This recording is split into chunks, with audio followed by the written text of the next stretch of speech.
Déjà fait une visite de distillerie ou pas? Pas de whisky. Pas de whisky. Le cognac, le champagne, kilo. D'accord. On a tout. Alors, la cour à l'extérieur qu'on vient de traverser, donc c'est là que les fermiers apportaient l'orge.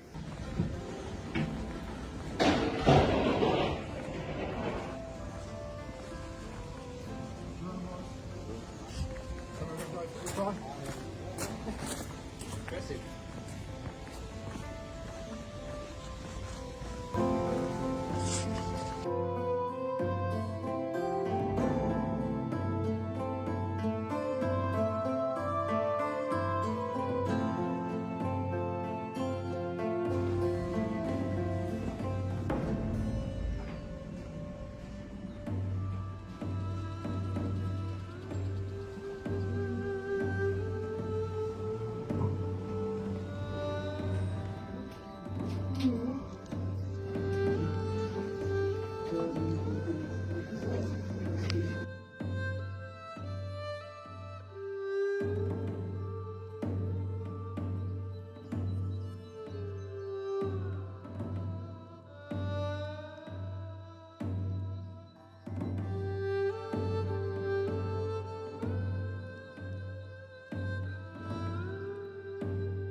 Tout le monde peut voir, oui. Si on a de la place à côté, hein, sinon. Je suis pas dangereux. Donc.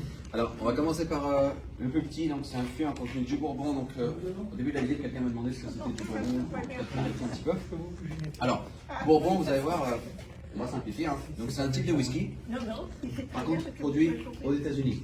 Alors, n'importe où aux États-Unis. Alors, si vous rencontrez des gens du Kentucky, ils vont vous dire ça doit venir du Kentucky. Alors, c'est pas vrai. Non, enfin, la plupart, oui, ça va venir du Kentucky, mais en soit n'importe où sur le sol américain. Alors, il y a quand même des règles après, 55% de maïs minimum à l'intérieur. En général, ils vont plus haut, mais ils vont compléter avec en général du seigle ou alors du blé. C'est pour ça que c'est un peu plus épicé aussi au goût. Et puis, une autre chose qui est obligatoire pour eux, ils sont obligés d'utiliser des fûts neufs. Il ne faut pas avoir de les réutiliser, c'est interdit. Et puis, une autre chose, les fûts doivent être brûlés à l'intérieur. Alors, quelques secondes, jusqu'à 1 minute, simplement pour caraméliser le sucre à l'intérieur du bois, donc donner des notes sucrées, caramel, vanille, de miel, ce genre de choses. Et comme s'ils appellent ça Bourbon ou Tennessee Whiskey, comme Jack Daniels par exemple, ils n'ont pas le droit de réutiliser les fûts, donc c'est plutôt pas mal pour nous. Il y a des fûts vides de l'autre côté de l'Atlantique, donc on les amène ici, en tout cas une partie, hein. Donc on en importe à peu près 150 000 chaque année, et on va mettre notre futur whisky à l'intérieur. 300 minimum, comme on l'a dit avant. Parce que c'est les Américains, donc business is business. Donc en fait, simplement pour être sûr que les compagnies aient toujours du travail à faire, donc produire des tonneaux à chaque fois. C'est surtout pendant la prohibition, ils ont quand même pas mal souffert, enfin les tonneliers ont pas mal souffert. Donc, les syndicats étaient assez forts, et puis au moment de réécrire les lois, ils ont dit est-ce qu'on peut mettre juste le mot nouveau, comme ça, il faut toujours avoir des fûts neufs, voilà, tout simplement. Et puis ceux-là vont donner des notes différentes, c'est plutôt des notes de fruits rouges, vous savez, un peu de noisettes, ce genre de choses ici. Donc ça permet de jouer avec les différents types de fûts pour créer différents types de whisky.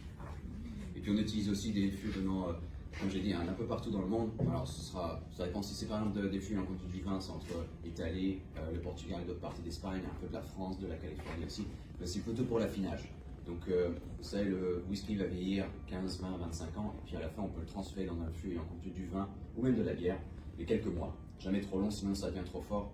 Et c'est pas que ça va devenir mauvais, mais ça va devenir trop intense, c'est pas très agréable. Il faut faire attention à ça.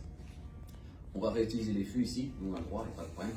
Alors il y a quand même des limites, hein. Si vous laissez votre whisky à l'intérieur 25 ou 30 ans, on ne va pas réutiliser le fût, on le voit tout donner maintenant, donc c'est fini.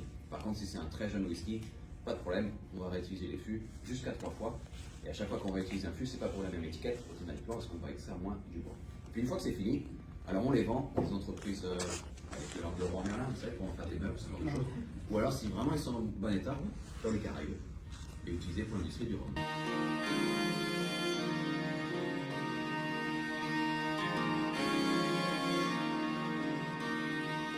La recherche et l'innovation.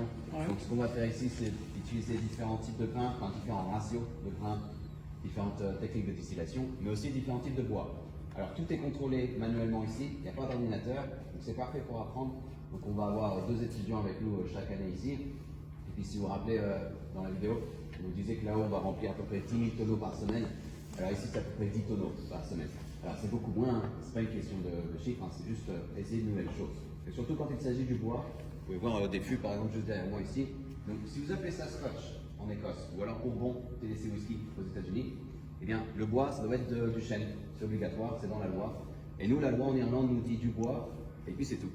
Donc en soi on est assez libre, on fait presque ce qu'on veut. Alors 98% du temps ce sera du chêne.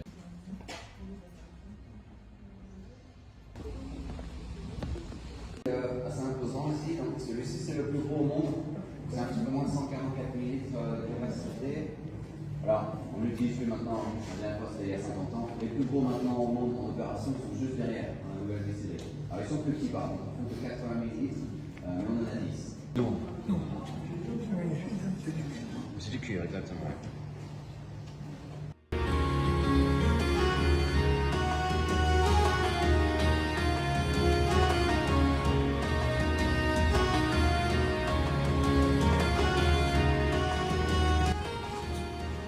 Jusqu'à 64 degrés Celsius, c'est parfait pour tout réveiller. Vous savez, l'amidon et les enzymes qu'on a à l'intérieur du grain, tout ça va pouvoir se transformer.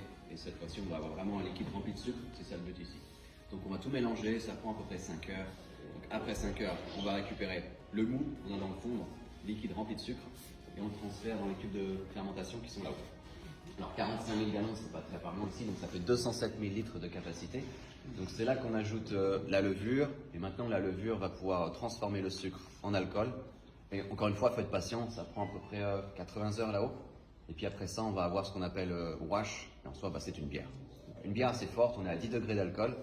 On va la transférer dans la pièce suivante, et puis maintenant on peut commencer la distillation.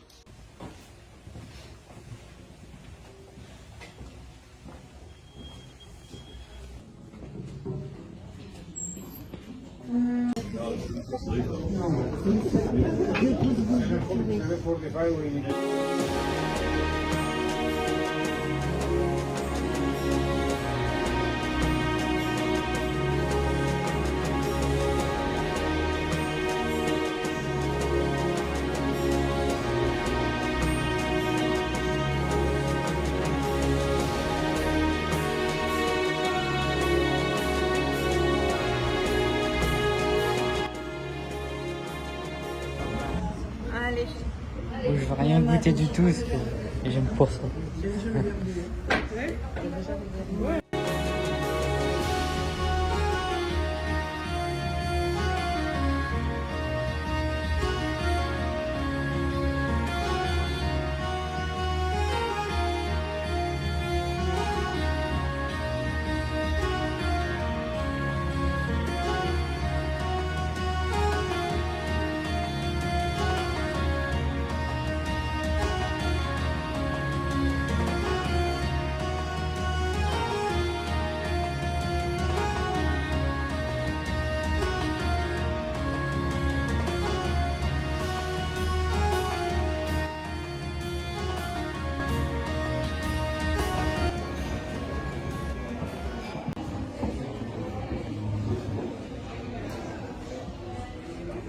Heureusement que j'aime pas ça parce que les prix c'est super cher.